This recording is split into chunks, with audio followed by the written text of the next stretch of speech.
BNP যে কোনো সময়ে জুলাই সনদে স্বাক্ষর করতে প্রস্তুত রয়েছে বলে জানিয়েছেন দলটির স্থায়ী কমিটির সদস্য সালাউদ্দিন আহমেদ। তিনি বলেন, জুলাই সনদ হাতে পাওয়ার পরে 30 তারিখে কিছু সংশোধন সহ জবাব দিয়েছে বিএনপি। সনদ বাস্তবায়নে বিএনপি সর্বোচ্চ সহযোগিতা করেছে বলেও জানান তিনি।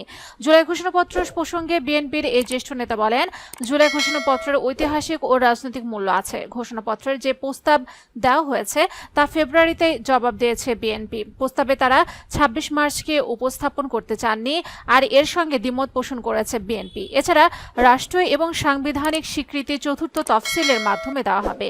জুলাই ঘোষণাপত্রের ক্ষেত্রে বিএনপি যে সংশোধনী দিয়েছে তা মেনে নেওয়া না হলে ঘোষণাপত্র পাঠের পর পরবর্তী প্রক্রিয়া জানাবে বিএনপি। তিনি বলেন, জুলাই সনদ বাস্তবায়ন নিয়ে অনেকে প্রশ্ন তুলেছেন, বিএনপি নাকি সহযোগিতা করছে না, নিশ্চয়তা না পেলে সনদে সই করবে না বলেছে। এ বিষয়ে বিএনপি সর্বোচ্চ সহযোগিতা করেছে। ফ্যাসিবাদ বিরোধী ঐক্য বজায় রাখতে সবাইকে আহ্বানও জানান সালাউদ্দিন। তিনি জানান, জাতীয় ঐকমত্য কমিশনের সংস্কার কমিশনের 19টি মৌলিক বিষয়ে আলোচনা হয়েছে। 19টির মধ্যে 7টিতে নোট অফ ডিসেন্ট দিয়েছে বিএনপি, আর 12টিতে একমত হয়েছে।